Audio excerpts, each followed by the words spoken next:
Okay, here we are in the Lightroom Pro, starting the screen now, and you should be seeing it over on your end, so shout out in the chat room, let me know that you're seeing that video feed coming through. Should say Seim Effects, Tools and Tips for the Photographer. That's my desktop background. Excellent, excellent, excellent. So I think we're ready. We're going to go ahead and get started. A few people still missing, but we'll keep an eye out for them, and as they get here, they can join in.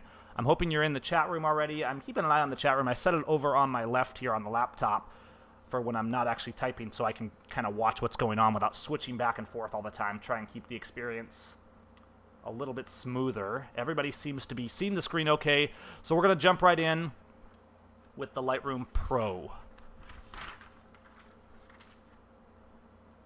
Let me pop into Lightroom. Oh, okay, excellent. So here's the deal. We had Lightroom Essentials. For those of you that were here for the first two workshops, not all of you may have been, depending on where you were with Lightroom and how much time you had, but Essentials, we went through Essentials and importing and basic grid edit and things like that. Then last week we got into the Develop module and managing some metadata stuff, exporting files, putting some watermarks, all that good stuff, and advanced to the next level. So this is number 3 out of 5 for this current series, which certainly won't cover everything we can do in Lightroom, but we're going to cover a lot. So this week we're going to take a look at the super workflow, local corrections and brushes, some better dynamic range tips using Lightroom, and better understanding file quality. Now, if we have any questions, you can shout them out in the chat, and we're also going to have some pauses in between segments where I take questions. And truly, if you have questions, I mean, shout out. The goal here is to make this as much like an in-person workshop as we possibly can. I know we're spread all over the world, tuned in over the internet, and on the one hand, it makes it really convenient because we can tune in from anywhere. On the other hand, it's not quite as personal. But I encourage you to jump in if you have questions. We'll get to those. And if you want to jump in the audio, you can do that as well by raising your hand. And there's actually info on the chat page. There's a little expanding box down there, too, if you're having any audio issues or video issues. There's also a screenshot of the webinar interface that shows you how to raise your hand and things like that. All that is on the chat window, seimeffects.com/chat. So I've got quite a bit of information in there to try and keep things running as smoothly as possible. So let's start with the super workflow. And if you go to the resource page, seimeffects.com/Lightroom, I mentioned that when we started. There's a few downloads and things over there that pertain to the Lightroom Power Online series. There's also a link to the super workflow, and you can read in more detail if you want to actually follow up and read the written form, because that's actually something that I wrote down. It's a system I use for workflow. And Zachary, welcome. Head over to the chat room, seimeffects.com/chat, and that's where people kind of hang out during this deal. And obviously, you should be seeing the screen by now, too. But the chat room is kind of our general hangout. And then if you want to get on the audio or have questions, you can use this webinar interface. Okay, so let's just kind of overview the super workflow. We only have an hour and a half today, so we're going to get into as much of this as we can, but I want to make sure we cover everything. And as an overview, and if we miss anything in this, I go into this really in depth in the article that I link. But step 1 is prepare your workspace and know your critical shortcuts. Step 2 is import and apply batch corrections. Step 3 is sort and rate the favorites. Step 4 is perform the grid edit. Step 5 is apply creative effects as needed. And step 6 is edit the best in Photoshop if needed. And then step 7 is tidy up and export for web, album designs, etc. Now, we've gone over some of this stuff in terms of the grid edit and things like that in the other workshop. So we're not going to teach all of this stuff from scratch. The reason we're starting out with this is it is the Lightroom Pro. We're going to look at workflow, and we've kind of been talking about this all along, but I want a real deep understanding in terms of using Lightroom so that you can have time in your life, so that you can actually take advantage of what it can do for you and build an efficient workflow. There's a whole lot of people using Lightroom, and I see this all the time, people that are actively using Lightroom, but they're still spending way too much time editing. Now, I have no problem with slow editing. I mean, particularly with my final wall portraits, my pictorials, that kind of stuff. It's not so much about workflow. I still have a process, but it's not about how fast I can get it out the door. But for batches and jobs and events, efficiency is very important. Now, I'm really low volume. I kind of have that luxury over here, and it's been a blessing. And all of us are in different places in terms of the volume we're doing. But if you're cranking out weddings or portraits or things like that, you need a system. There's no point in wasting time. And it's not about doing a lesser job to be faster. It's about getting things nailed down so you know what you're doing and you can get through it as quickly as possible. Prepare your workspace and know your critical shortcuts.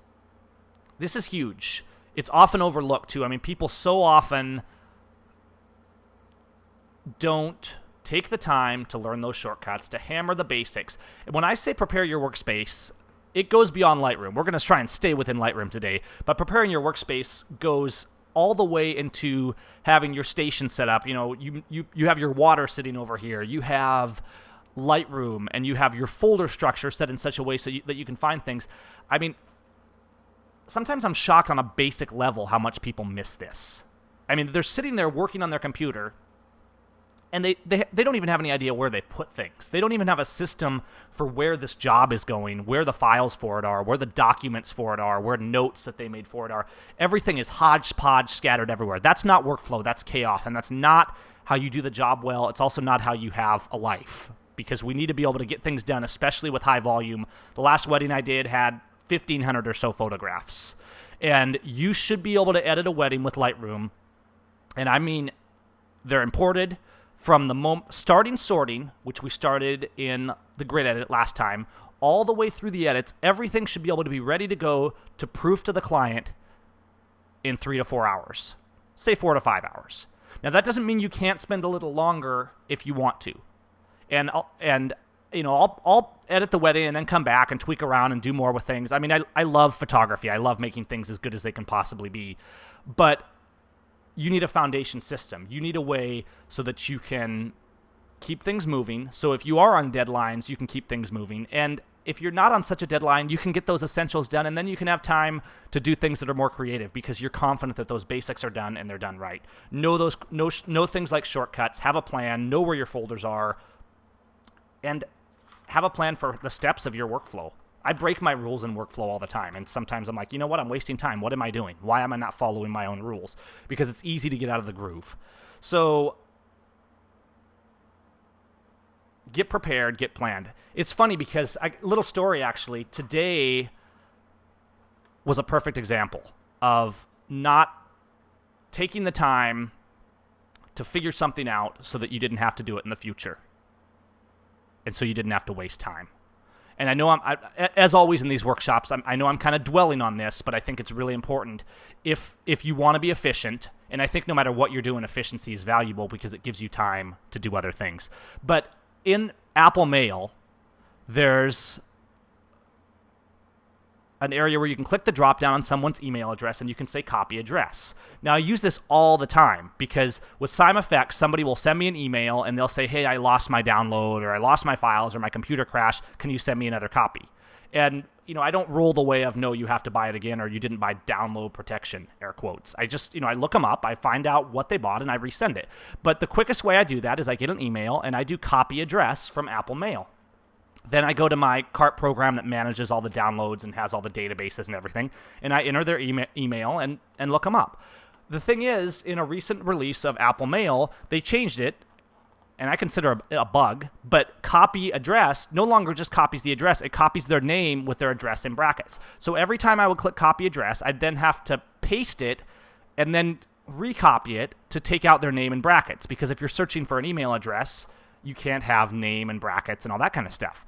So all this time I kept doing this hundreds of times over the past year that it changed, and it really annoyed me. I just said, whatever, I'll copy and paste. How many times and how many steps did I waste copying it, pasting it into an area, then reselecting just the email address, copying it, and then pasting it where I needed it to go? I added a step that time. So finally today I said, this is ridiculous. I'm tired of doing this. I went out and I Googled for how to fix this problem where it's copying more than just the address. And I found an article that somebody wrote that had a terminal command that you could go in and change a preference in Mail. It took me 5 minutes to go figure out this problem and change it permanently. So now it does exactly what I want. And I know I'm getting off topic of Lightroom, but it doesn't matter. The same thing applies to setting up your shortcuts, to setting up your folders, to setting up the way your presets are organized so they're in the right folders, so you know where to look, so you have a system.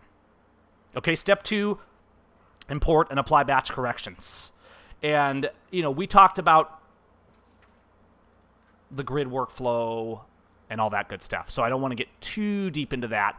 But let's say, just as a recap, just to kind of bring our memory back, we had, we imported raw files. Okay, that's how we started. What did we do, and what did we cover last week in particular, and the week before? We started with an automated preset, and I won't do it to all of them because I don't want to slow down the machine, but we started by saying, hey, we're in the grid mode. Let's put a general preset. In my case, it would a lot of times be something like super gentle, just a nice soft gentle correction preset, particularly if I started on the right track and my exposures were looking good. It would just go through and start doing a nice correction. Doesn't mean I don't have any more work to do, just gives me a starting point.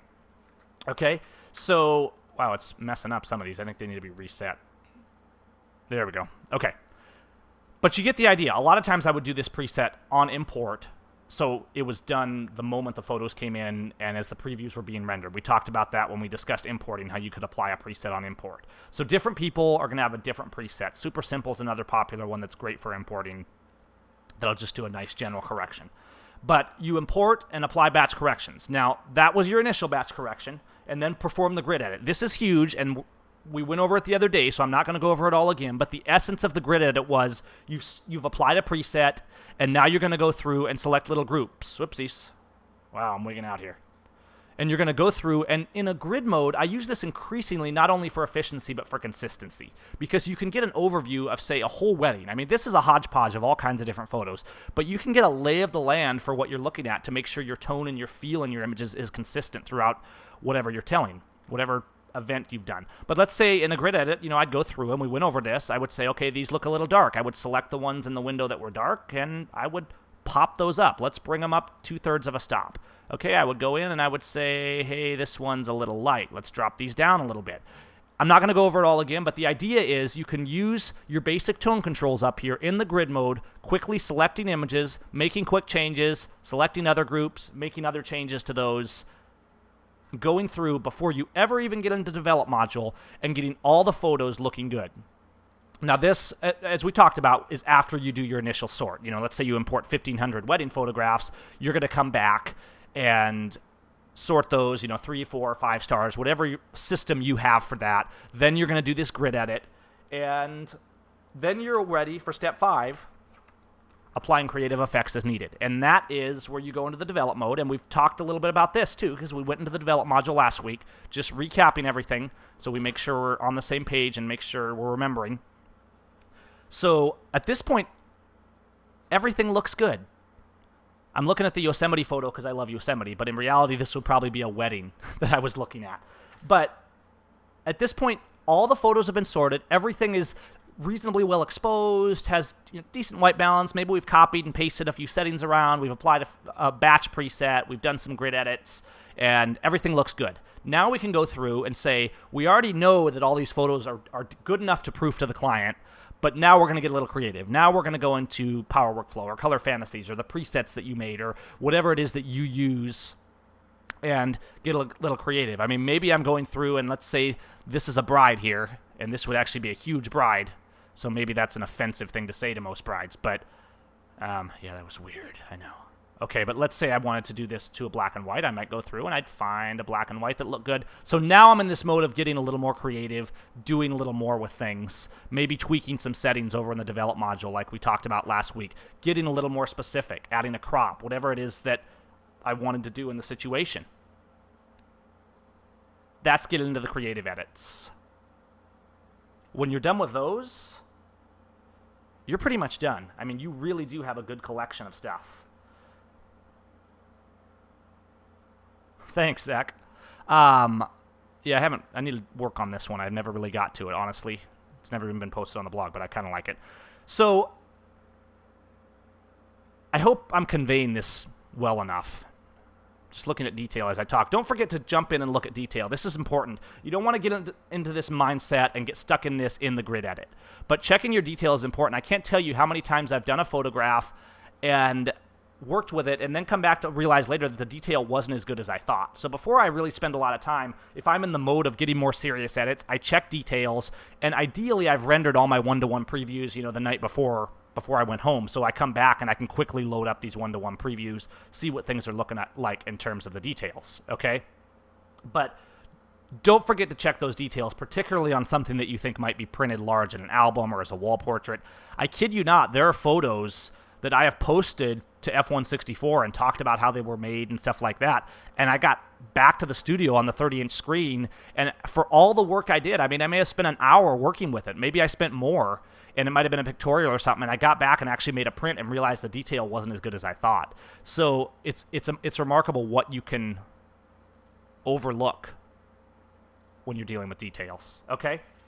So at that point, we would be going through and applying stuff and saying, okay, what do we need to do to get everything looking good? Maybe we've applied a general correction. I'm going through a portrait session, let's say, and everything looks pretty good, but I'm just going through, and probably at this point I've filtered down to 4 or 5 stars, the better ones, and I'm probably going through, actually in the develop mode, browsing through, leaving things alone that look good, applying presets here and there, and then I also do a lot of switching back and forth to the develop module. Let's say I had these two, and okay, let's just use this as an example. Let's say I was doing a portrait session right here with Janaea, and I had done my sort, my grid edit, my exposure's okay, yeah, everything's looking pretty good. And I would go through, and let's find a preset. There's a preset for underwater. I would apply the Sirens preset to this to make it look better, okay? Now I might pop back. Let's say if this was a portrait session, there might be 3 or 4 images that were all underwater like this. So I would say, okay, this looks good. I'm going to go back to the grid mode. And in a way, particularly I've realized that the grid edit doesn't end. When you finish the main grid edit, but you kind of start popping back and forth. So to really maintain consistency, I don't want this photo and this photo to look this far different. You could do that, and I've in the past I've fallen into this trap of do one photo this way. Let's do this one vintage, this one black and white, this one color, and this one with a cross process, and they're all the same setup. And it's like, why? Are you that undecisive? Did you do a scene and you have no idea how it should look? So I've gotten really picky with myself to say, okay, if there's a bride and she's standing by this bush and holding the groom's hand, I don't have a strict rule, but I'm not going to make every photo look different. I'm going to have little stories and collections and groups that have some degree of consistency. So what I'll use a lot is I'll go in, and this is the copy, Shift-Command-C. This is in the Lightroom Workshop notes that you can download the PDF of.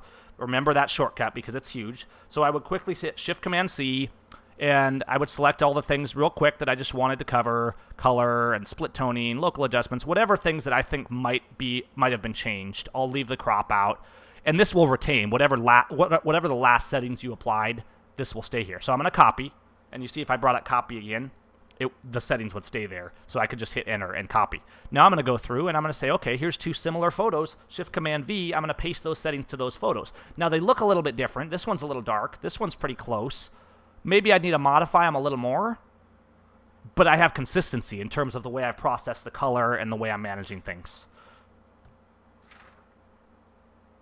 So that's those creative effects and just going through and kind of getting things moving in the direction that you want them to be and looking as good as possible. Okay? And step 7 is tidy up and step 6 is edit the best in Photoshop if needed. So I might say, okay, I might sell this as a wall portrait.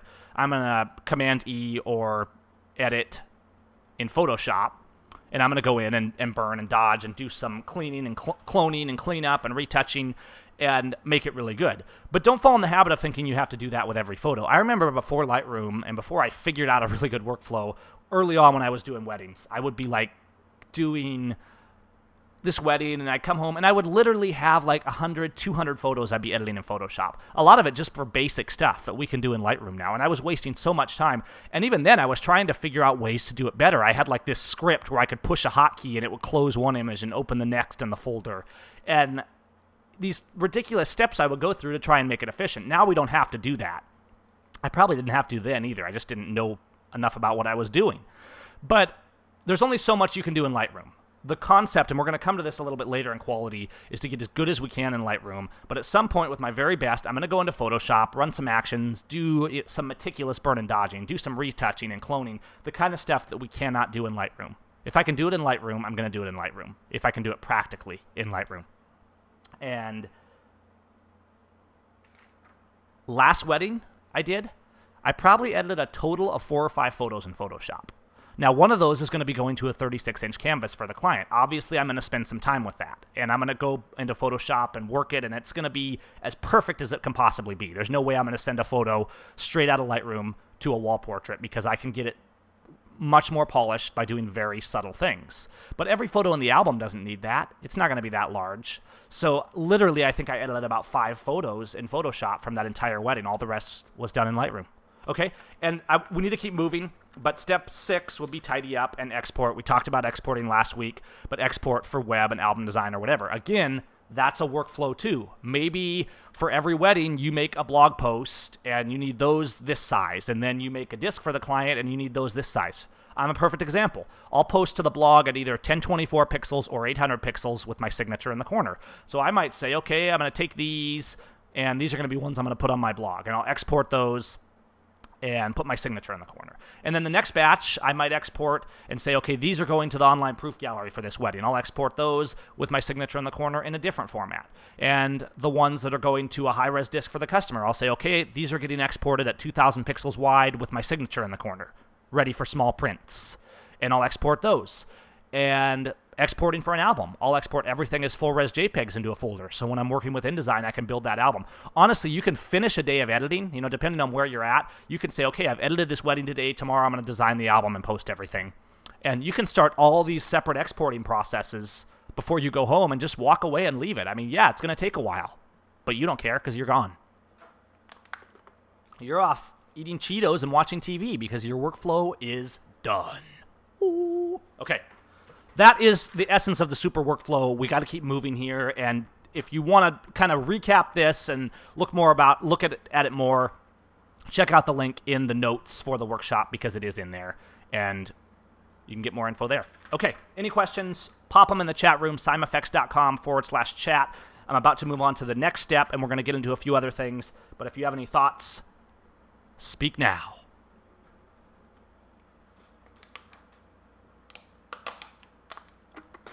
Oh, sorry, excuse me.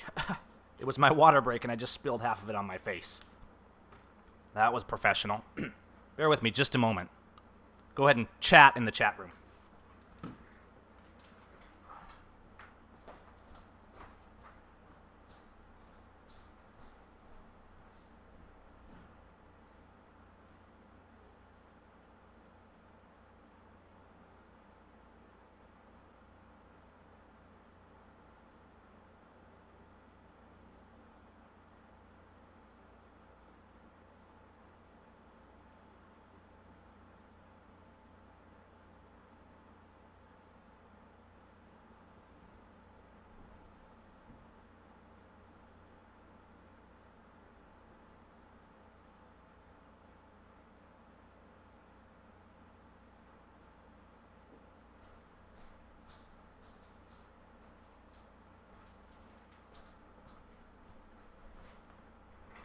Sorry about that, guys. Just had to dry the face off.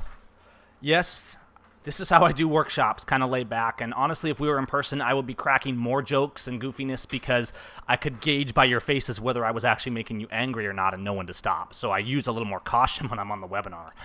Yeah. Let's see. Looking at questions in the chat room. Epic fail. Thanks, Zach.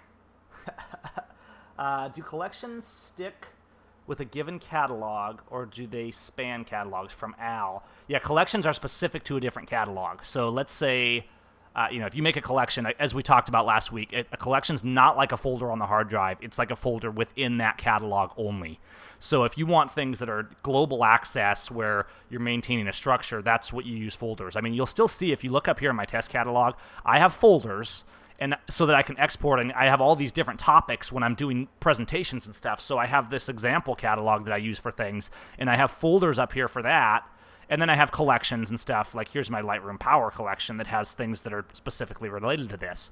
But I use both, and they both definitely have their purpose.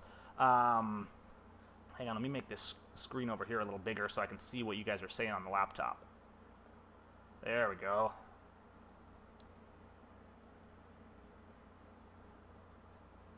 So Al continues, that is, if I define a set of collection criteria for my one catalog, it will only work in that catalog.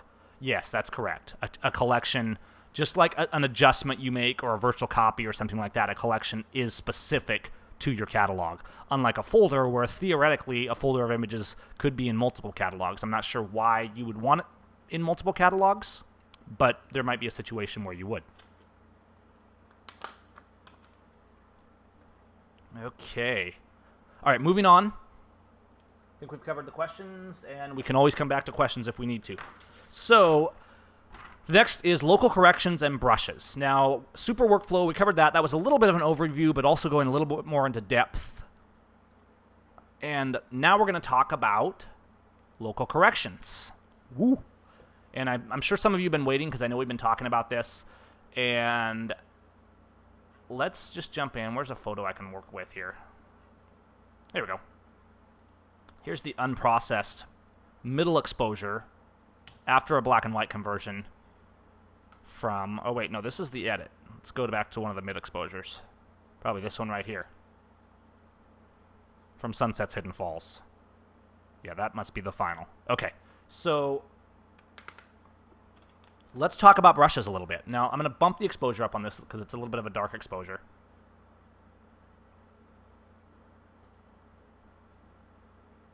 Now, here's what's happening. Here's a scene. You know, I got this light cutting across here, and I did shoot at this high dynamic range. I actually ended up using, I think, 2 exposures in the end and manually blending it. But there is information here. I mean, here's our histogram up here, and right now we're doing some clipping down. Well, not even that. It's not even really clipping in the blacks. It might be. I'm trying to look at the edge there. Yeah, it is clipping. There's some clipping. There's definitely some clipping down here in the blacks. But let's go into develop mode. And real quick, I'm just going to adjust fill light a little bit, bring a little bit of that back, do a little bit of recovery. I'm not going to try and make it as good as the actual final was because it's already done. I don't have to redo it. But just get a general idea here of where we're going. Now, here's the thing. Let me crop some of this top off because there's too much there.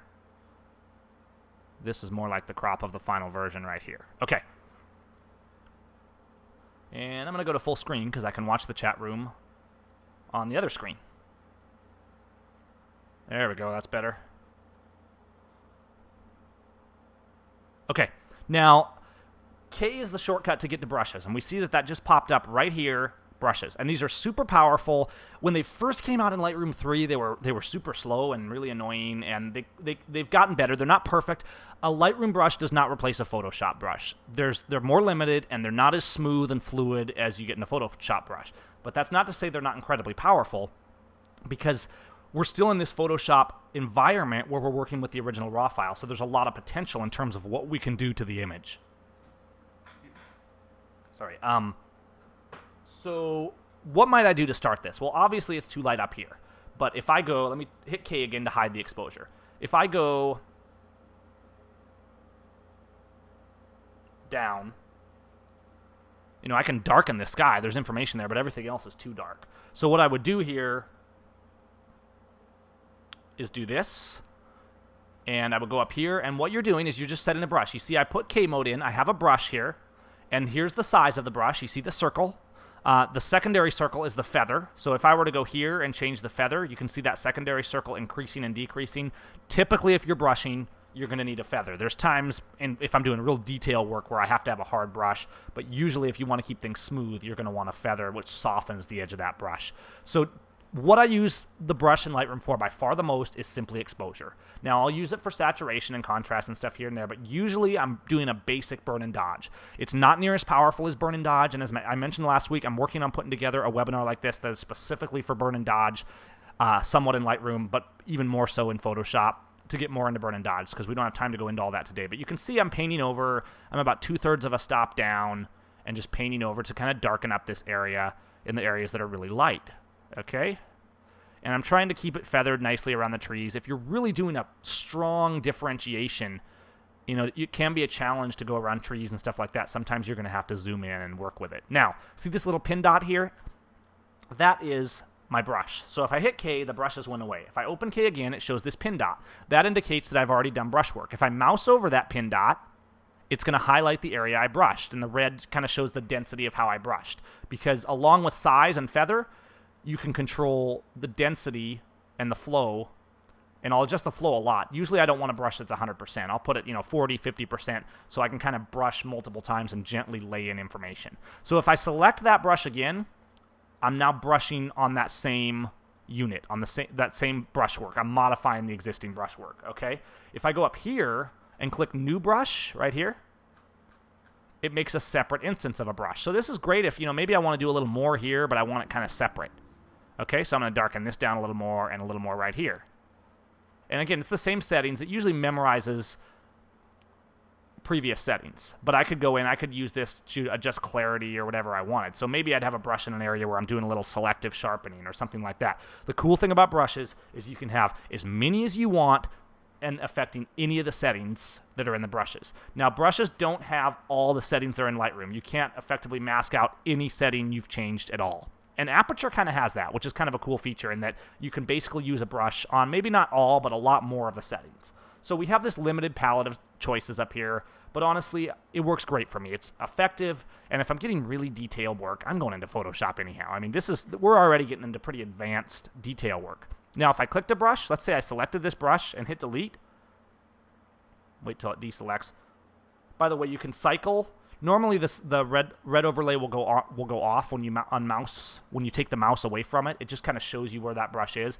If you use the O key, you can actually cycle through, and you can actually have it be in red mode all the time. So if I have it in this mode, it's actually in that quick mask kind of mode, and I see exactly what I'm painting in the red overlay. So that can be really handy. And then you can cycle through that with the O key, which isn't working.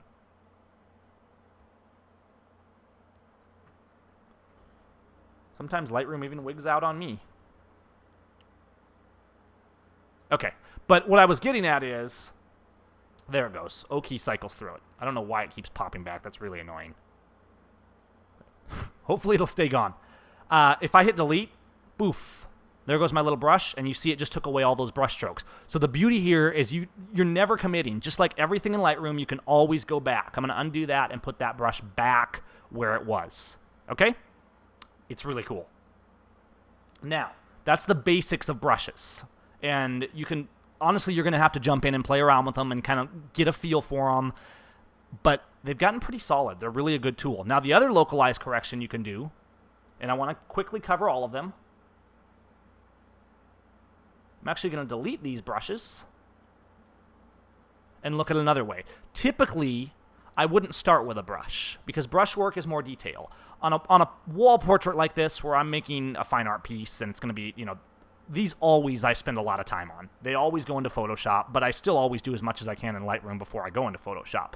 But what I would actually start with here is the gradient tool, to see if that would work. And that's the M key. The gradient tool works just like the brush tool in terms of what you can do.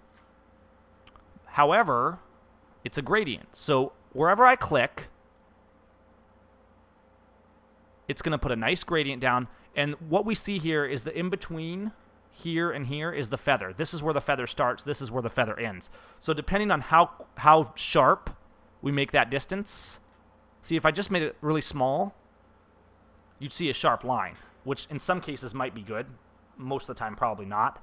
But that controls how much is being feathered. Hopefully I'm being clear enough in there. Let's try it again. So let's say, okay, most of this is lighter up here. I'm going to start here, and from the point I clicked and drag, it's going to gradually feather. If you hold the Shift key, it'll hold the line straight for you, which can be really handy because it kind of goes side to side, which can also be handy, but sometimes it's really annoying if you don't want it to do that. All right, so the Shift key will hold it nice and straight. And I could go just like this, a nice soft gradient. At the heaviest areas now, we have 0.72 exposure. And let's take a look. So at this point, yeah, I would still do some more burning and dodging and all that kind of stuff. But the gradient quickly got me to a place where I'm really taking advantages of some of the dynamic range and information in this, and I can always come back and change this and do whatever I want. So just to see what we did, I'm going to delete that gradient. Poof. And there it goes. So we really brought a lot of information, but with a pretty nice, even, consistent feather. Now maybe, depending on, I can't remember how I did this when I actually did it. I might do it manually because of these trees and stuff over here, so I didn't darken them down too much. If I used a brush, I could kind of go around those and avoid them a little bit more. All right, the other local correction real quick. M, again, we'll hide that. Again, these shortcuts are on Gavin's Lightroom Workshop notes. Okay, let's look at quick localized corrections. And whatever this little hotspot is, I don't like it. Q key brings up the spot removal. Now, there's a cloning mode and a healing mode. I don't do any serious cloning. I mean, whatever mode is working for you, that's fine. The healing mode is kind of like the healing brush in Photoshop. It's patching just a small area. But if I'm doing serious cloning, and actually this is coming up in the Cloning Magic Workshop in a couple weeks, I'll go into Photoshop. But this is perfect for just doing quick little specs, getting rid of things.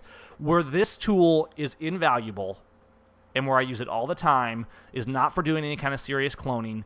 It's for sensor dust. Because invariably, I mean, this is a real issue with cameras these days. Here's some right here. Here's some sensor dust.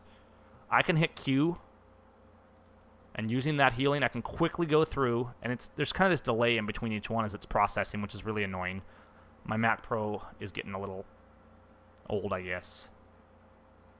But see, I'm just clicking, and you can see, just like a brush, it's showing these little points where we've added healing. So we could delete one, just like we did a brush or a gradient, and it just kind of poofs away. Okay? Now, I'm going to get to the chat room in just a minute there and cover those questions. I'm just going to cover all these in overview. Okay, so the beauty here and why this is so powerful is because sensor dust is a huge issue. What I can do is Shift-Command-C, go to those copy settings, and I could only select spot removal. So let's say you have a whole group of images taken in an area where you have sensor dust, or anything really, but sensor dust is where I run into this most commonly. You could actually go in, do the sensor removal, copy the spot removal from that one image, and paste it to as many others as you want, and get rid of the sensor dust on every one of those photographs. And that's a huge, huge time saver, particularly if you're like, maybe you're bracketing for an HDR and you got sensor dust on every one. They're all exactly the same in terms of their composition. So you can just paste it right in. Now, the only thing to be aware of when pasting sensor dust, for example, if I had a hunk of sensor dust, first of all, sensor dust doesn't show up on every image, but I wouldn't, for example, paste it to every image in a wedding, because maybe on one image it's in the sky, and on the other image it's right here on the tip of this tree, and it is an automated, it is a healing brush, so sometimes you got to play with it a little bit to get it just perfect, particularly if it's over an edge or a line or something. You might have to manually work with it. And you can do that. If I do, instead of just clicking, if I just click, it'll automatically do a heal. Okay? But if I click and drag, I can select a source for it. So if you're along an edge of a fence or somewhere where there's lines you got to fall in with, that can be really useful. All right? So that's the basics of the different cloning tools we can do, and the different local adjustments, I guess I should rather, in Lightroom. Now, this is the kind of stuff, these aren't incredibly complicated, but remember those shortcuts, remember the basics of these tools, and use them, because it's huge for workflow. You'll make your images look better without having to go into Photoshop. All right, just looking over at the questions window in the chat room. Al says, how does brush A and B interact? So I'm going to hit the K, I'm going to go back to the brush tool. A and B is effectively just a preset. And by the way, you can save brush presets. You see there's some preset ones. There's some ones that I made. These are actually freebies you can download from the site, just some different settings. So you can effectively adjust all these sliders wherever you want and then save those settings as a preset. Now what the A and B is let's say I have a brush size and I make it big. And then I can have a B brush size and I can make that small. So I could quickly switch back and forth. And A and B, it just gives you a little panel to kind of retain two different brush settings versus actually having to change them all the time. Now for brush size, it's not really an issue because you can just zoom in and out on brush size with scroll wheel, which is brilliant. Super nice and easy. But you might have, for example, maybe you have a harder and a softer brush, and you could put those in A and B and quickly be able to work with it. And just looking at other brushes, and yes, Al, you answered your own question, but I still wanted to go over it. But you're absolutely right, just having two different ones for quickness. And Zach having some video lag issues. Yeah, I'm guessing that is just the internet connection you're on, because I know you're using that Verizon card.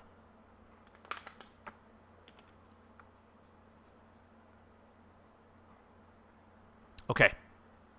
Any questions on the local adjustments? I know we kind of popped over them really quick, but and we can go into them in more depth, but they're not incredibly complicated. So shout out in that chat room. Let me check the info window here for the webinar. Make sure there's no questions floating in there that I didn't see. Everything looks good. Looks like we got 16 of you in there. That's great. And if anybody's not in the chat, seimeffects.com/chat, and I put it in the webinar window here. I put a link to it, but seimeffects.com/chat. Make sure you're over there in that chat window, because that's where it's happening. All right, back to Lightroom.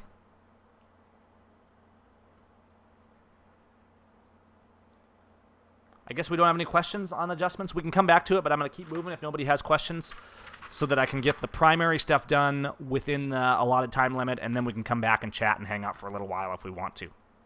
Okay, so better understanding dynamic range using Lightroom. Now, I can't teach you everything about dynamic range or HDR quickly. My HDR workshop, I think we're doing another one in the fall, but that's like a 2 or 3 day event. But what I do want to do is cover some essentials of how to deal with dynamic range on a Lightroom level in terms of just managing the information. We just did a little bit of it. We just did kind of some bringing out information and using the brush tool to work with that. Let's look at a couple other examples to give you an idea. Let's go to this here. Here's an example here. Photo from a couple years ago, but it's a good one to show how much information. This is where the lights came on for me with the current generation of cameras, like the 5D Mark II and the Nikons and all that good stuff. And I'm hoping for a new generation soon, because now I even want more. But this was a huge turning point in terms of how much we could do with these cameras.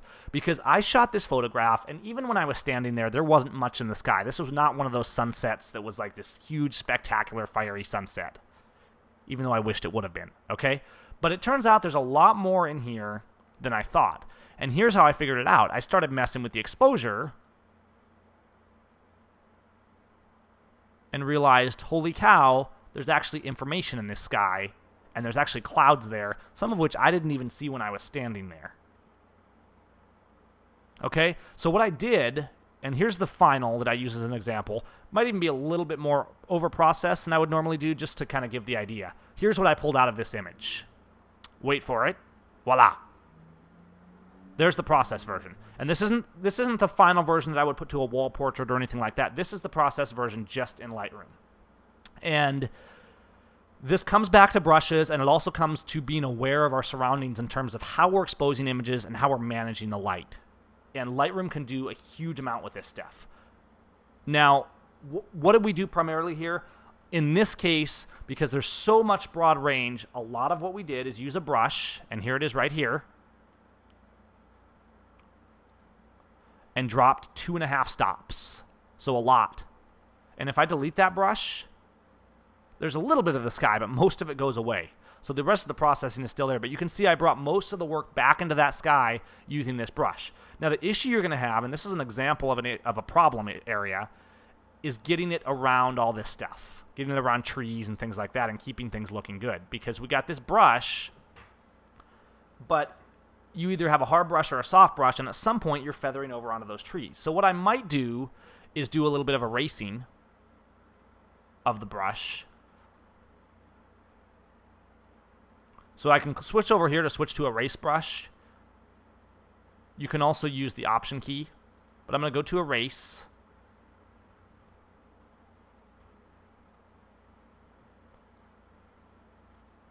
And I would just brush some of this away, because this is a little bit of a sloppy job. Now, sometimes, I mean, in a case like this, to really do this well, I mean, I probably spent quite a bit of time on the final, because I probably would have had to get in here and really get specific. I'm going to turn up the flow a little bit on this erasing brush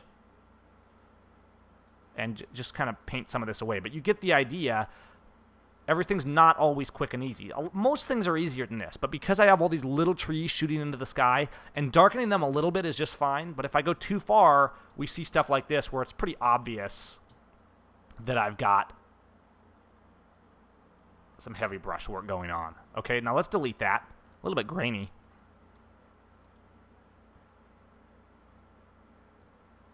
Okay, here is, let me put the brush away. Again, that's the K key. Okay, here's the process photo without the sky brush adjustments. Now, so, all I did here is I did a nice dark burn and just painted information back into the sky. And there's a lot of it there. Now, every photo may not be this way. It depends on your situation, your camera, all that stuff. But you see what's happening here. I mean, it's definitely an issue. Now, one thing that people will use is auto mask. It's right down here in the brush settings. And the idea of auto mask is that it detects the edges and it'll auto mask around. But in practicality, let's see what it does. Yeah. So on hard lines, occasionally you'll get away with it. Honestly, I think auto mask is, most of the time, it's crud. Because I am not willing to have artifacts. If I'm spending time doing detail work, there's no way I'm willing to have something like this. And I do see prints made that way, but that's not an attention to detail and quality that we should be doing. And this is an example of really bad because we're doing so much burning and dodging. Burning, I guess, in this stage. But it just can't figure out how to define that edge enough because particularly tree branches and stuff, they kind of gradually feather out. So if my line was super, super hard, it might pull it off. But it's completely not doing what it's supposed to do. So it's absolutely pointless in that particular stage. So what you have to do is get in there and do some manual brush work and work it. Just a couple other examples. Here's one here. Again, probably a little over-processed for point of illustration. But let me find the original. Same wedding, actually. This was kind of an experimental thing in terms of me figuring stuff out. Here's the original file. The raw file. Here's what I pulled out of this sky. Wow. I mean, that's a lot of information. And similar approach, and you can see here, I've got artifacting around here too. I would have to clean this up more. It's not near as bad as that other one, but I would have to work with it a little. Now, how did I do this one? Let's take a look.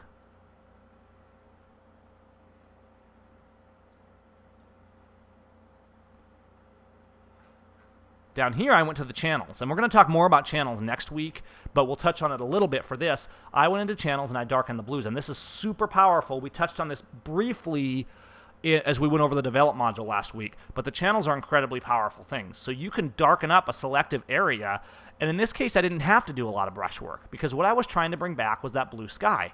So I pretty much just went in there and worked that blue sky. Now, I have a gradient here too. So I used a gradient as a starting point, and I dropped it by about a stop. So you can see that brought in a lot of information. But then to give a rich blueness to it, I went down here, and I darkened the blue channels. So different approach, but the same concept of bringing dynamic range out of an image. Because here's the thing with dynamic range.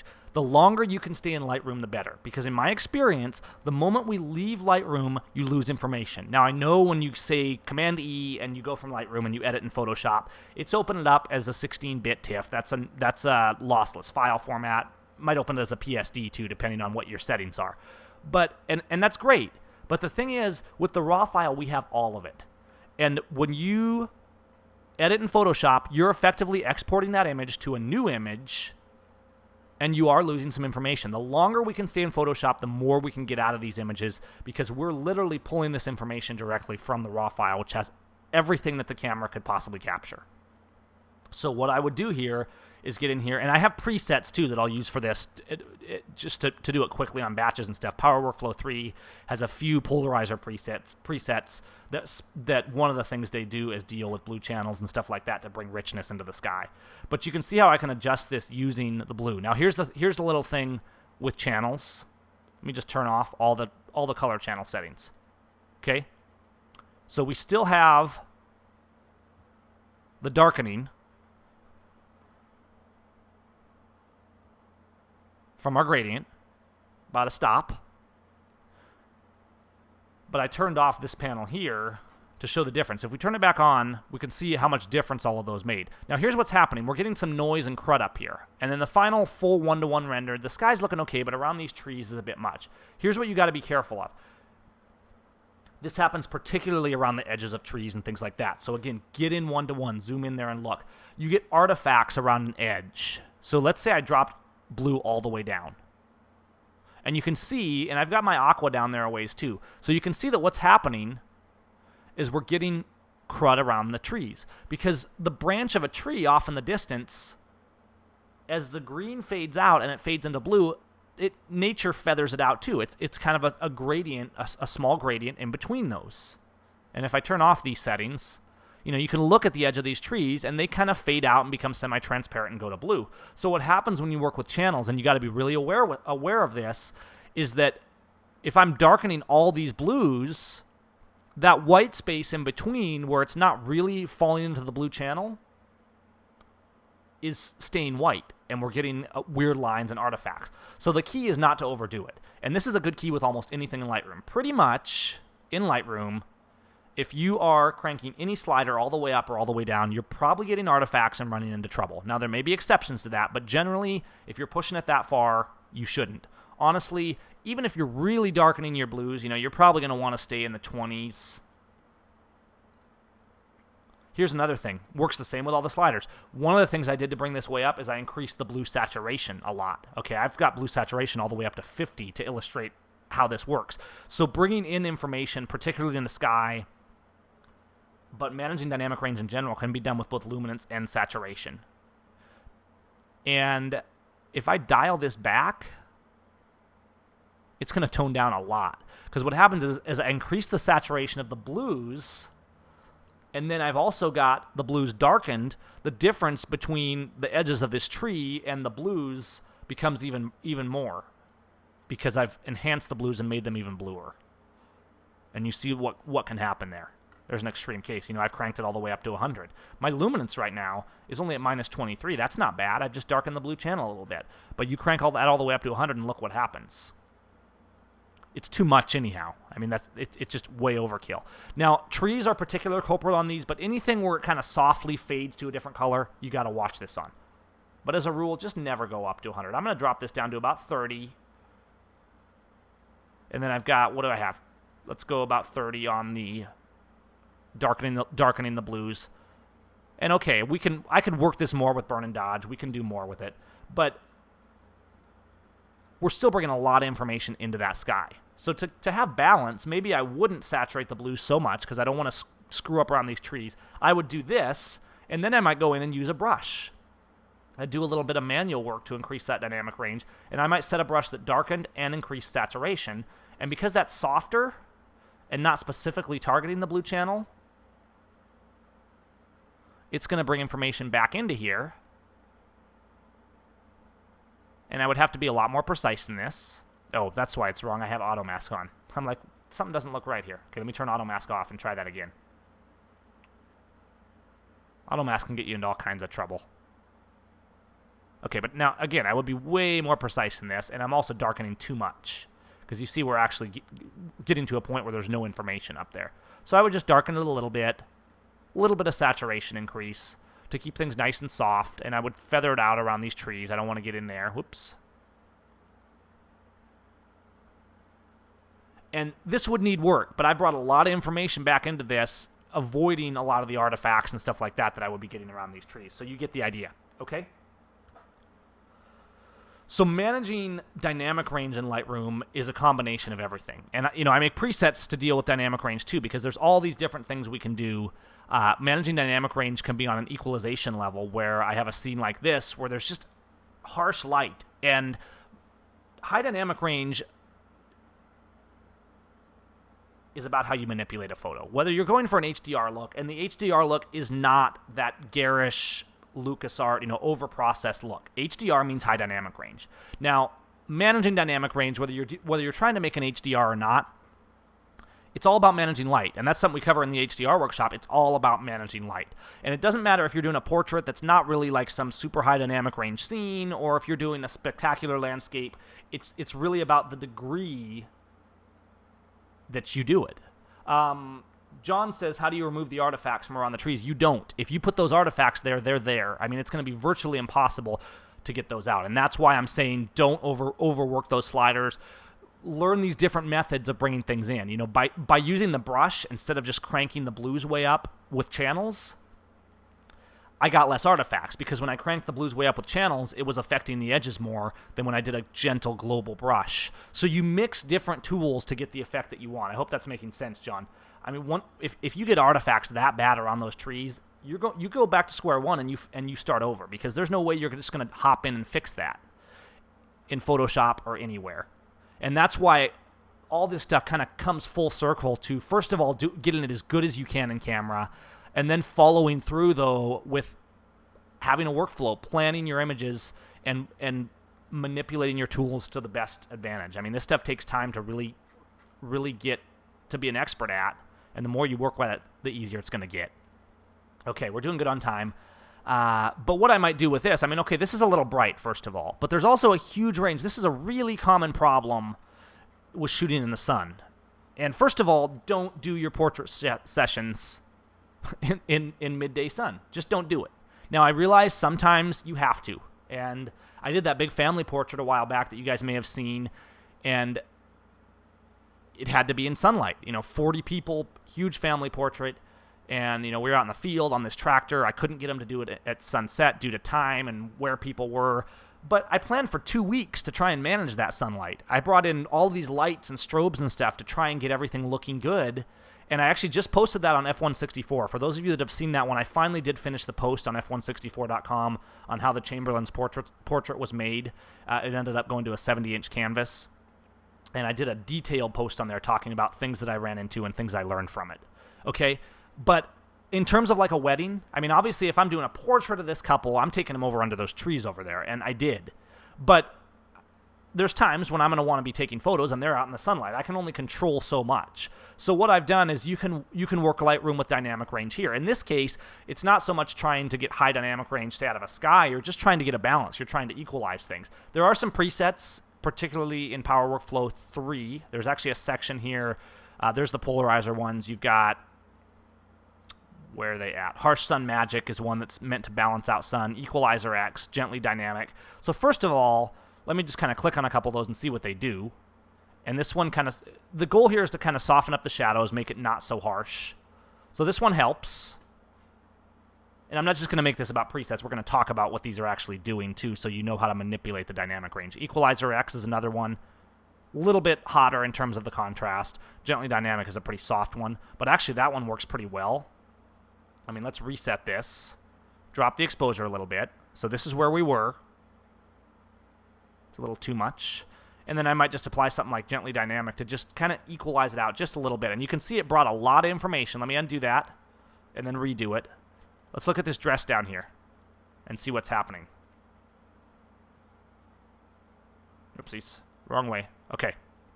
Here's after the base exposure edit. Here's after applying that preset. So we brought a lot of information. A lot of the information is there. Now, no doubt we're blowing out in some areas of this photo. This is just a completely non-ideal place to take a photo. The light is too harsh here. On one side, it's dark. On the other side, it's brilliantly bright.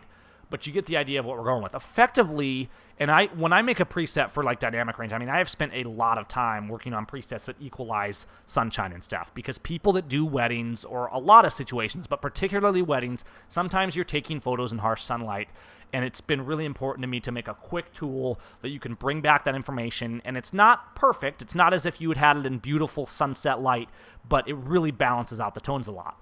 But on a base level, what's happening is, it's doing recovery, a little bit of fill light, that brings up the shadows, a little bit of recovery, or a lot of recovery, depending on the situation. That brings back some of the highlights. Working with black levels. I spend a lot of time working with the tone curve, specifically manipulating highlights and shadows and lights and darks and all that kind of stuff.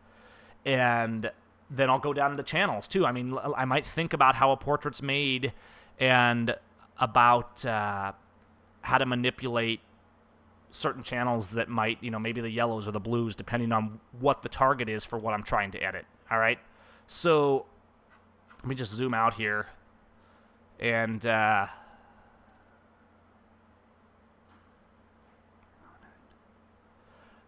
what we've got,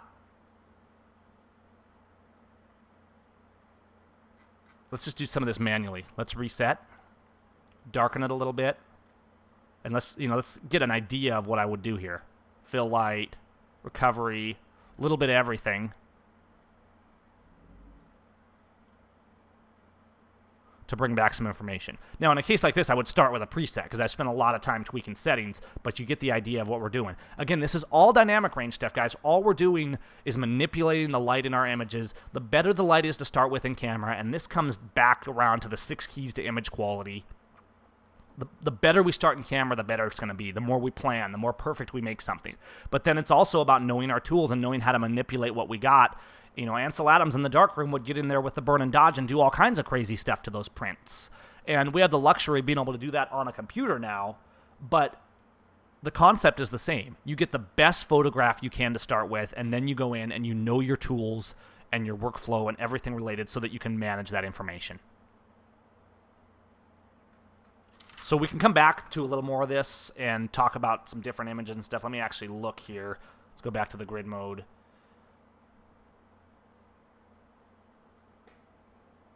But let's do this last step first so we make sure we've covered all the topics. But first, let's take a quick pause. Any questions on all this? Am I coming across in terms of what we're trying to get across? I hope you guys are getting some new ideas from this and some ways to manipulate your images and work with them. But let's have a little discussion over in the chat room, seimfx.com/chat. What do you think? Any input or questions or anything that I'm neglecting to cover or to make clear? Let's hop in there now and do that. Okay.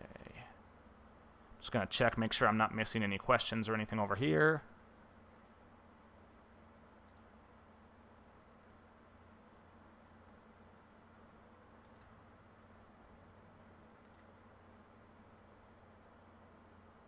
Oh, sorry, Rob, Al, I didn't see that one. That window was closed. That's odd that I dropped off the chat room. Oh, that was my alt machine, though. That alt machine is what I'm watching. Duh. Okay. I do see you now, Al. Red Eye, yes. Let's quickly go back and look at that before we continue, because I neglected to do so. Make sure, I'm just going over questions, making sure I haven't missed anything. Looks like we're good. Okay.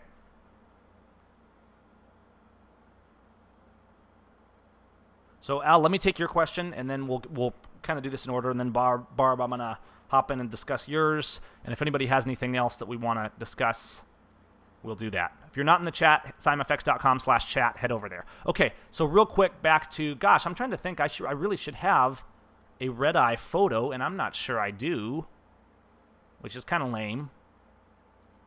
I honestly don't get red eye. If you light well, and I'm not knocking the red eye tool, it's useful. But if you light well, you rarely get red eye.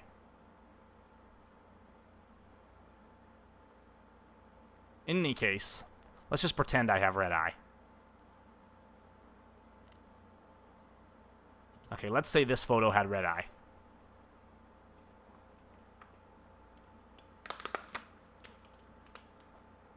What we would do is just another one of the adjustments, and probably I should have gone over these. Let's go to develop mode. I was telling you the shortcuts, but just to be clear, these icons up here, you have the crop, the spot removal, that's what I was using for the sensor dust. Here's the red eye tool, here's the gradient tool, and here's the brush tool. All right? And it actually shows, you see here, it shows that the shortcut for that is K. These tooltips can be really good to help you remember the shortcuts, because you really want to be using the shortcuts for this.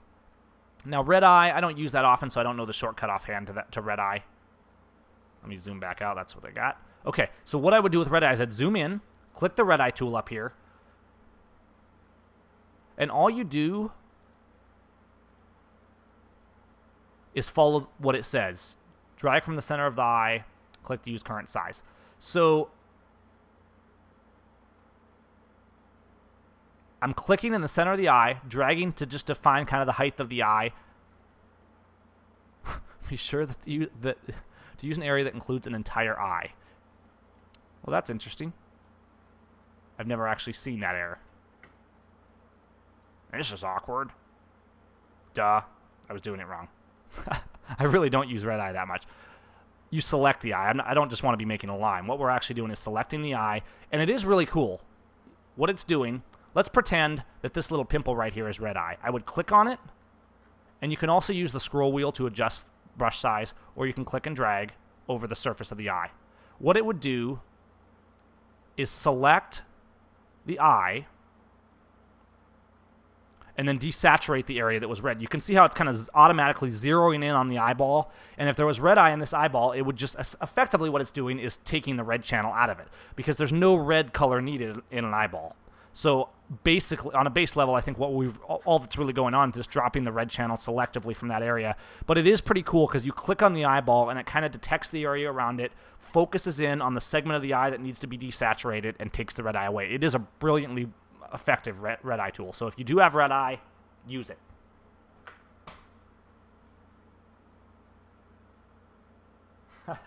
Al can donate mini. Yeah, I mean, red eye isn't a real issue. It comes up, but a lot of times it comes from on-camera flash, and usually, a lot of times, if you're using off-camera flash, you won't get that. But it doesn't actually work on pimples. I tried that. I thought that would be an example, but yeah, that wasn't cool because it said I didn't have an eye selected. Be sure to use an area that includes the entire eye. I like that. I like how it says that. Let me see if I can say, unable to find eye. It's like, you idiot, that's not an eye, that's a forehead with a pimple. Use the healing tool. That's just scary that Lightroom knows what I'm up to, and it's like it sees into my heart and knows what I'm up to, and that I'm trying to be sneaky.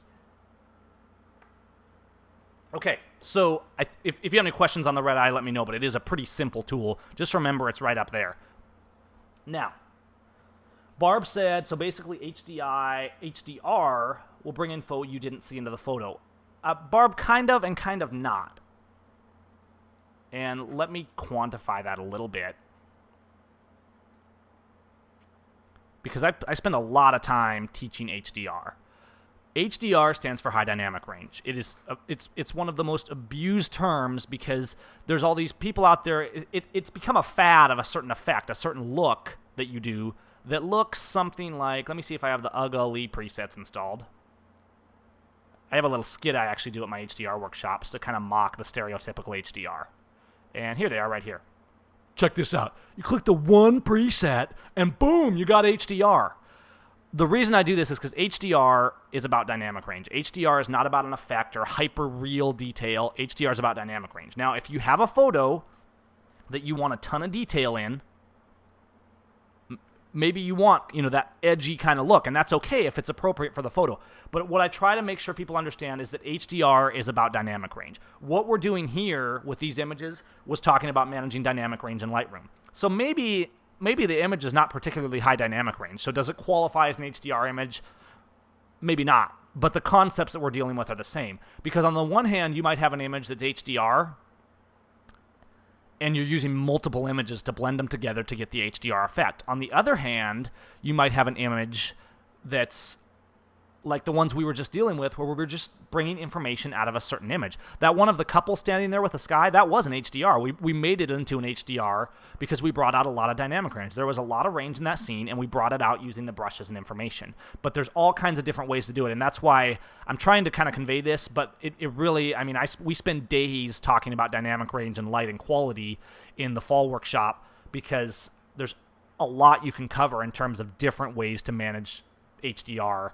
It's become a buzzword, but really it's about managing light and dynamic range. It's very, very important, but it has a lot of facets, and it's not something we can completely cover today. But just to give you an idea, okay, this is 140 minutes of night. You may have seen this posted to the F164 blog. This is an HDR. It's the first time I've ever done an HDR. It's a 2-hour, 20-minute exposure, and it's an HDR, but it's only made from 2 frames. The reason it's an HDR is because here's the original. This tree is completely silhouetted. You got all these star trails, and the tree is just a silhouette. What I did in the final, and I planned this before it was even dark. I mean, the camera was set up. It was sitting there waiting for it to get dark. There was a lot of time and planning and hours of work that went into this one. And here's the final setup image before it even got dark. So guess what? I made an HDR because I took this, and I just used a little teeny tiny bit of this. I didn't blend it in Photomatics. I went in to Photoshop, aligned them as layers, and just use this one to carefully bring in some detail back into this tree, because normally this scene, when it's completely dark, would be like this. Everything's just a silhouette. I got dynamic range out of it, and for this scenario, this is high dynamic range, and brought information, as we can see, it's still loading the preview, back particularly into this main tree, which has a lot of character, and brought information back into the tree using the lighter image. So that's yet another way to do high dynamic range, which we can't go into today. That's something for a dynamic range workshop like lights and shadows. But the concept of managing light is a very deep one. We just covered one aspect of it. Okay, I'm kind of getting into a rat hole here, but I hope, Barb, that kind of makes sense.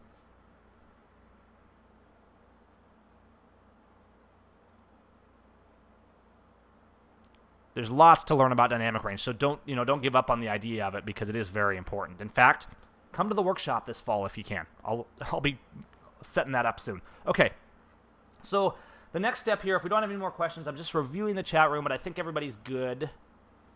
And let me just check over here real quick. Everybody's looking good. Everybody's still there. All right.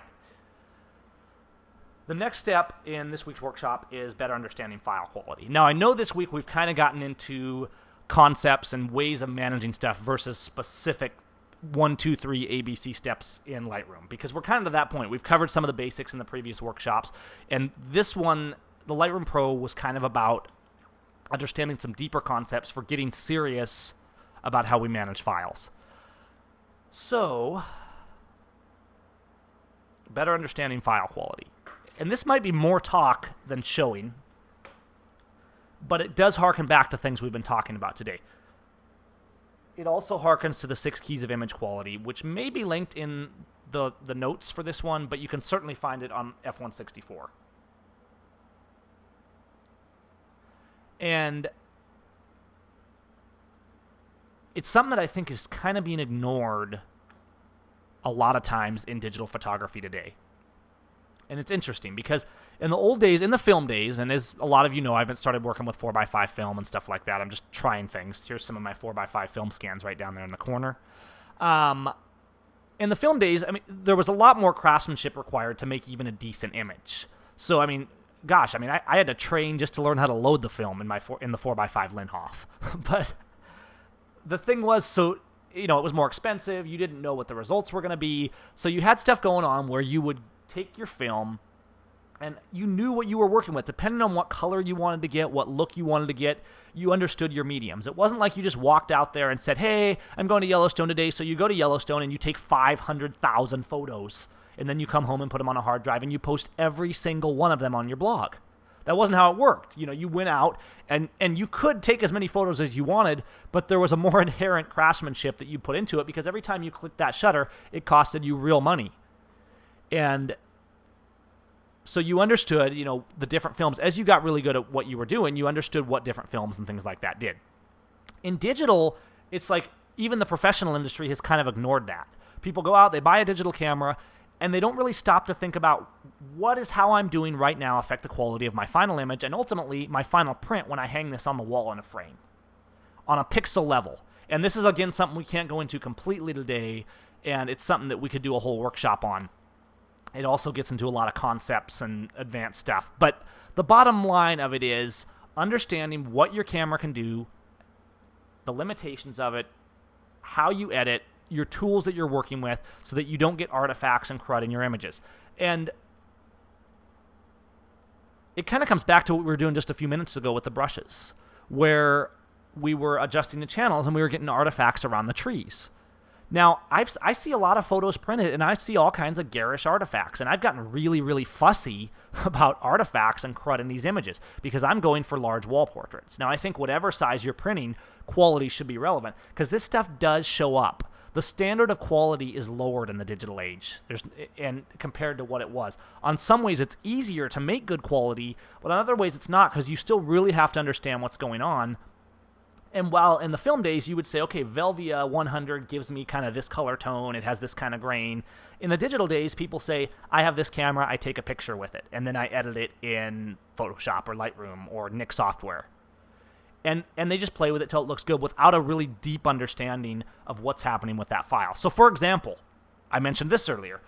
The longer you can stay in Lightroom, the better file quality you have, in my opinion, because you're working directly with that raw file. The more generations of a file you make, the more potential you have for file loss. I realize like a PSD is a lossless format, but if you're still making a copy, you're effectively exporting a new copy. Let's say I took this photo right here, which is part of the sequence to Tufa Sunrise. All right? And I edit it in Photoshop right now, and I went into Photoshop and I made changes. And then I saved it back into Lightroom as a PSD. And then I edited it again. Not the same PSD, which is how I would normally do it, because I know this stuff in terms of file quality, but I edited a new PSD. And let's say I did that 4 or 5 times. What's happening? Every time Lightroom is exporting a new copy. It's rendering whatever the current settings in Lightroom are and exporting a new copy. So the concept of this is that the more generations of a file you have, this is one concept of file quality. First of all, you want to understand what you're working with, but one concept is the more generations of a file you have, the more potential for loss you have. Because each time you take that into Photoshop and burn and dodge and edit and work things around and then come back out and do it out again, you're making all these new copies. So what I love about Lightroom is that we get to stay with that raw file as long as possible. If possible, I try and keep a photo to like 2 generations. So I might work with this photo, edit it in Lightroom, and then go into Photoshop and edit it. That's not my second generation file. That's my PSD. Okay? Now, if I bring that PSD again and I open it as a new PSD, now that's a 3rd generation file. Now, I can open that, which is normally what I do, and open the same PSD, 2nd generation file. Okay, so if I have raw file, PSD file edited in Photoshop, if needed, and then I have an export, maybe I export a final JPEG to go to print or to go on the web or something like that, I'm at 3rd generation already. That's not bad. But my point is that we need to be thinking about this. We want to think about file quality, pixels, the way saving affects files. If you go in and take a JPEG into Photoshop, and obviously you're losing more, a JPEG is a compressed file format. If you do a save as in Photoshop, and I've done this, there's an old post on Pro Photo Show where I took a portrait and I did a save as over and over and over again. I think I made an action for it. So I opened the file, saved it over the top of itself, opened it again, saved it over the top of itself, just over and over again. Literally, by the time you got to like 100 saves, which is a lot, but it had like completely destroyed the file. It was literally like the pixels were falling apart. And I know normally that's not a situation. You do. Normally you don't do a save as every time. You just command save. You save the file, so you're saving it to the same file. You're not overwriting everything. You're not, as it were, re-exporting everything. What I'm getting at here is to stop and think about this stuff. Another thing is dealing with your channels. I mean, let's say this here's the final or the almost final of Tufa Sunrise. And, let's say I worked my channels and I went to purple and said, hey, I want to darken these purples up. And I went, oh, that's saturation. Excuse me. Let me get back there. Wow. Looks kind of weird with all the purple gone. There we go.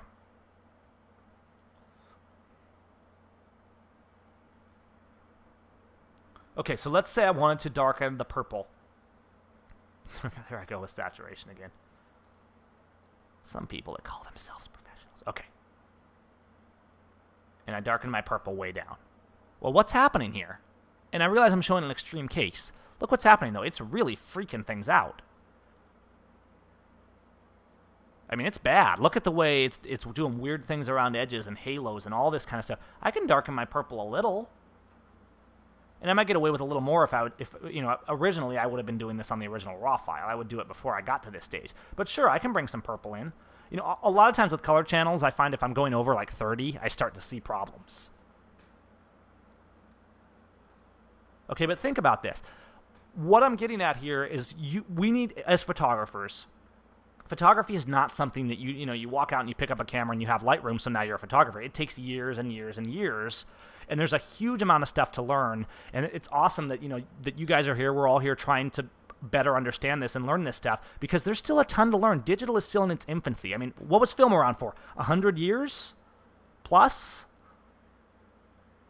before digital came along, and digital's been really active for what now? 10, maybe 15 years?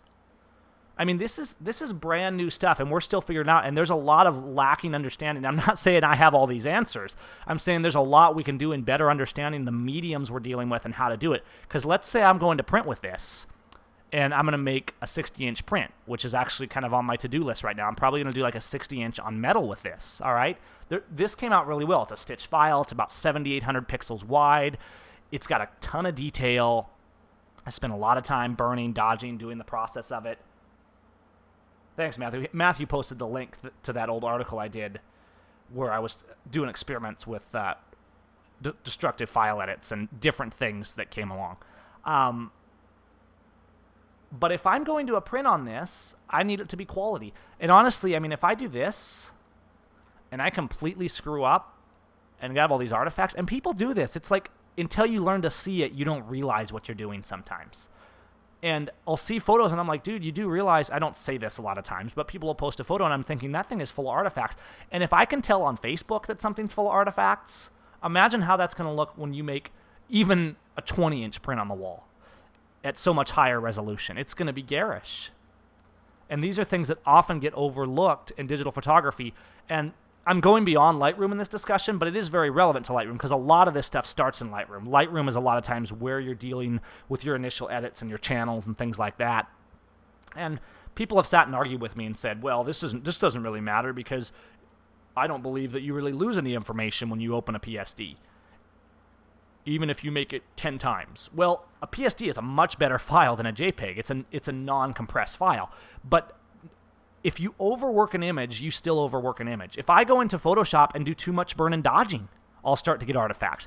You can only push these pixels so far before they start to crumble under the mighty hand of Lightroom. And understanding on an individual image level and on a technical level with your camera, you know, as you gain an understanding for what your camera can do and what it's capable of in terms of dynamic range and all that kind of stuff, you'll learn all kinds of stuff about managing these. Let's look at another example real quick here before we run out of time. And the 6 keys to image quality, I think that might be linked, but that's on f164.com.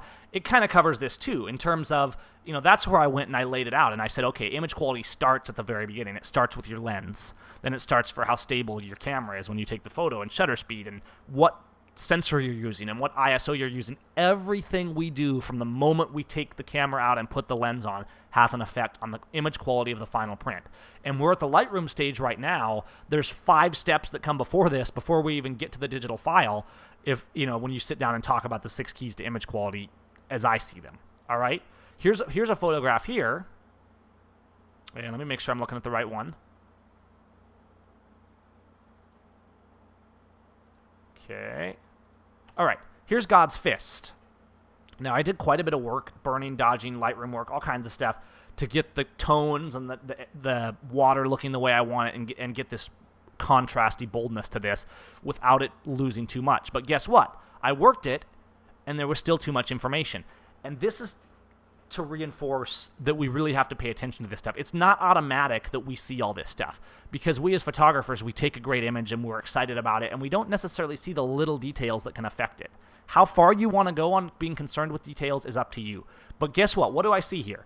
There's a lot of noise and artifacts from all the work I've done in this. So this was like pretty much my final version at one point, okay?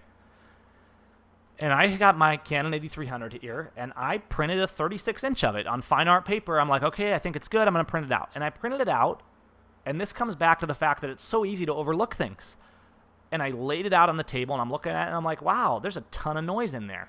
And I stopped, and I started going back and thinking about how I'd manage the channels. Maybe I darkened the channels too much. And I went back. I don't know if I went back to square one, but I went back significantly, and I essentially reprocessed the image because there was too much artifacts, there was too much crud in there. There's a lot of noise and artifacts. And for some reason it seems, you know, this is 1-to-1 on the screen. A print is a lot more precise of resolution. So you tend to see more when it's actually in print. You know, you can get away with more if it's on canvas or something like that, but you see more in print because the resolution and detail is a lot higher. Here's the secondary final version. This is the refined version.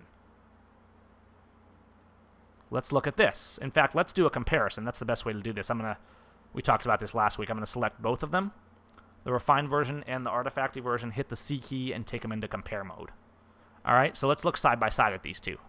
Hide these side panels real quick.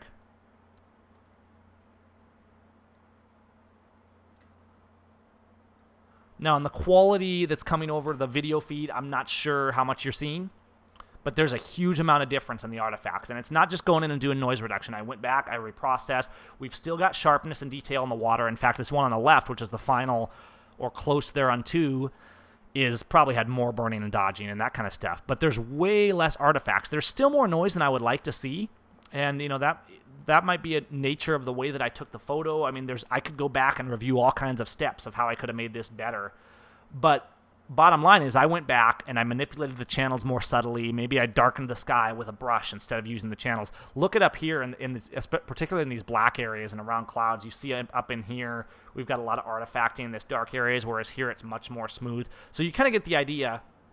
And barely scratching the surface of quality, but I wanted to talk about quality a little bit, and also in relation to Lightroom, and because it all ties in with all these topics, brushes and channels and dynamic range and all these things we've been looking at today. Lightroom is very relevant, how you manage those sliders, and it all comes down to balance. It all comes down to understanding your tools and knowing what you're working with and trying to make it as good as you possibly can. So that's it. We've covered all the topics, and I'm happy to kind of come back to some and touch on things that we haven't, but that is the 4 steps. You know, so in this 3rd edition of Lightroom Power, we've covered the super workflow, kind of continuing on from the grid edit last week in terms of more efficiency and managing your whole workflow. Then we got into some detail stuff, the local corrections, the brushes, taking out sensor spots. A little bit on dynamic range, barely scratched the surface of dynamic range, but definitely covered some of the essentials of how Lightroom can manipulate dynamic range. And we're going to cover more with channels and stuff. I think it's on the next week's workshop. Better understanding file quality. Again, there's so much more to learn, and I have so much to learn on this too, but I think this is an area that's going to become important because as photography gets everywhere and it's all over the place, you know, just an okay image isn't good enough. Everybody is making photographs. And the standards, the bar is raised. The standard is higher if you want to make something that stands out. It's tough these days. And, you know, the industry changes as time goes on. You know, photography is in right now. And maybe, you know, 10 years from now, that'll change. It'll dip down a little bit. And those of us that are more into the craftsmanship and making really great photographs will be a little more unique. But right now, I mean, the cameras have gotten great. And because of that, the bar is raised. There's more we can do with them. And just because the camera got great and it got easier to make an image that was hard to make 30 years ago, if it's not hard to make now, if there's no challenge and everybody's doing it, it's no longer something that really stands out. It's no longer something remarkable.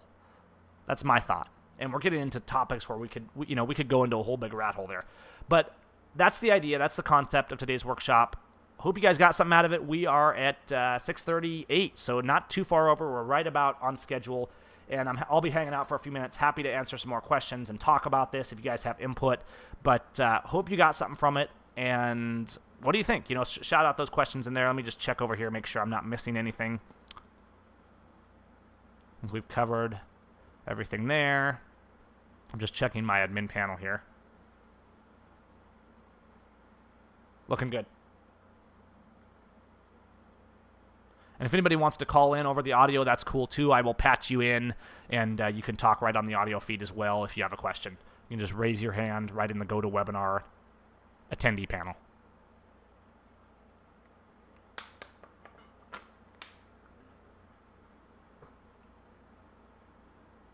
Yeah, the brushes, Zach, are really powerful because you can get in there, and one of the great reasons to use brushes in Lightroom, again, talking about the file quality thing, yes, we're working with the original RAW file. It's also the fact that very frequently I'll work with a brush and, you know, tweak it around, and then I'll come back later and say, hey, what if I darken that brush a little more or lighten it a little more?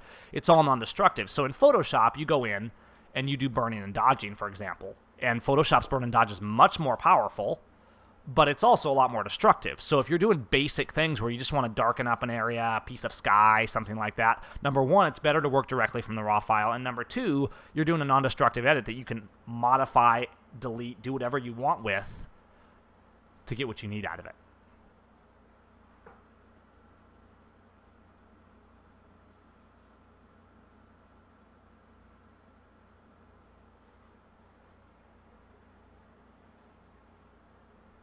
Okay, Lynette says,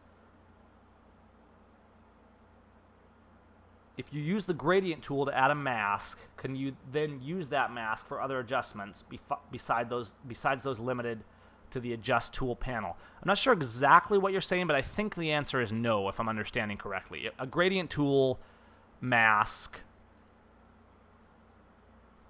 effectively it's just defining. Let me just go to M. I'll bring up the gradient tool. If it would load, there it is.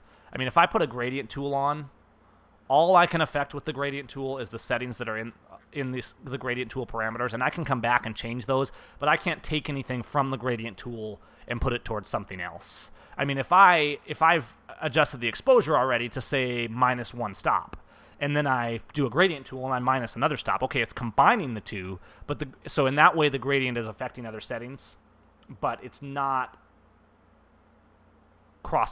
it doesn't cross over. You can't copy that mask to another area. You can't use that gradient tool mask to affect all the other settings in the develop module. Does that answer your question, Lynette? I'm not sure if I fully understand it, but Lynn, I'm sorry, it's not Lynette. Apologize. Lynn.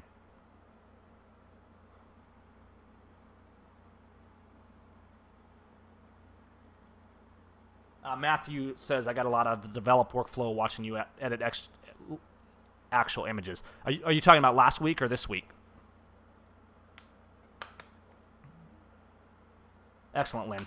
I'm glad that clears it up. Oh, great, Matthew. Yeah, this stuff, I mean, honestly, sitting down and just playing with it, and I think people will be surprised. You just sit down and start messing with this. And this is something that it's really weird. Photography is a weird culture right now, because there's all these people that I'm passionate about photography, but there's not a lot of actually sitting down and analyzing. I mean, it's really odd to me, and I'm not trying to say that I'm like the super pioneer of quality in photographs, because I'm not, but it's odd to me that we're not talking more about, hey, I have an artifact in this photo. Why?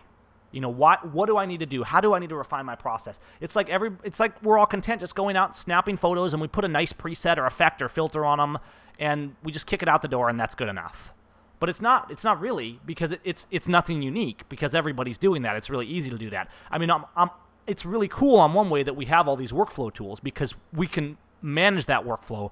But I think the thing to understand about all these powerful workflow tools is what it does is it gives us time to study and to research and to make better images. We don't have to do it to every one of the images we make, but the best images, we can spend a lot of time. If you go to f164.com, which is my travels and my pictorials and stuff, I mean, a lot of those images on there, I've spent hours working with that one image, and I've learned so much by kind of taking this methodical, really slow approach. I mean, at a wedding, I have to shoot 100 miles an hour. And weddings, it's funny that everybody gets into weddings first in photography. I know we're getting kind of off topic here, but hey, it's after show.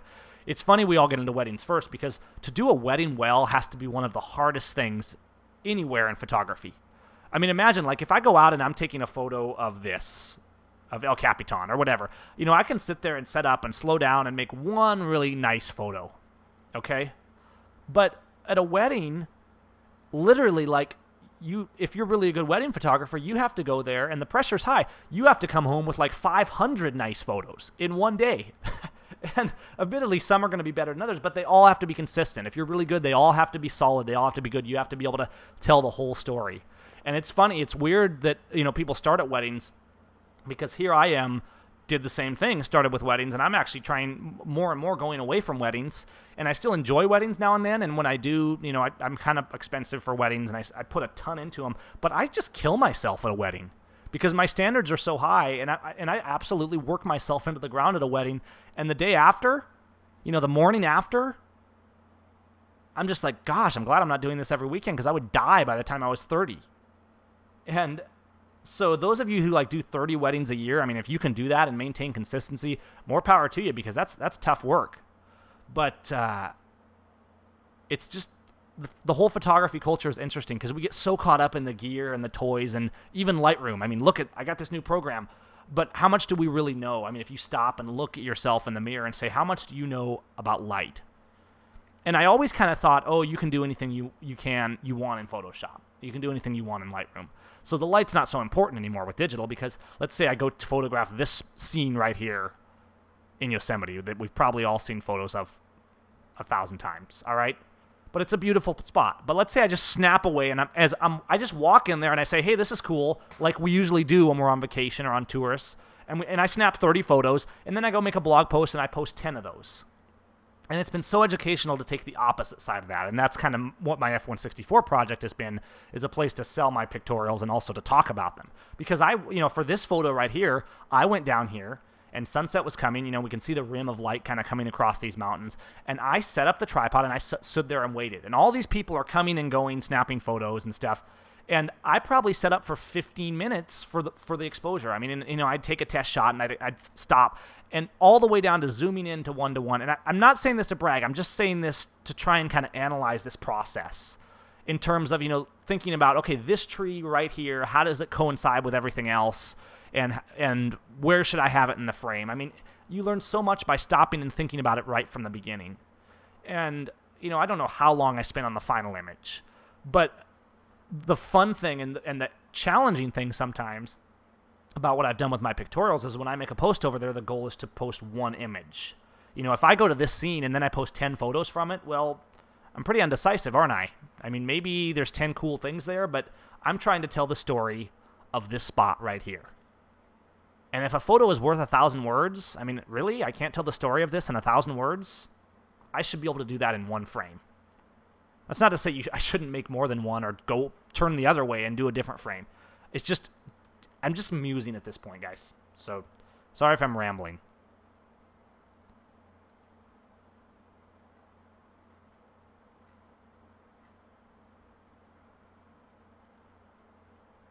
Any other thoughts or questions? I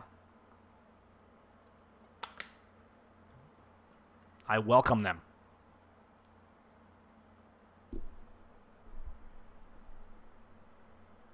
Let me see here.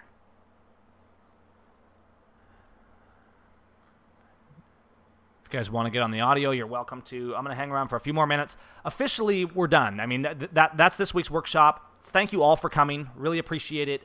And we'll hang out here and chat for a few more minutes, but we've covered pretty much everything, and I just want to thank you all for coming.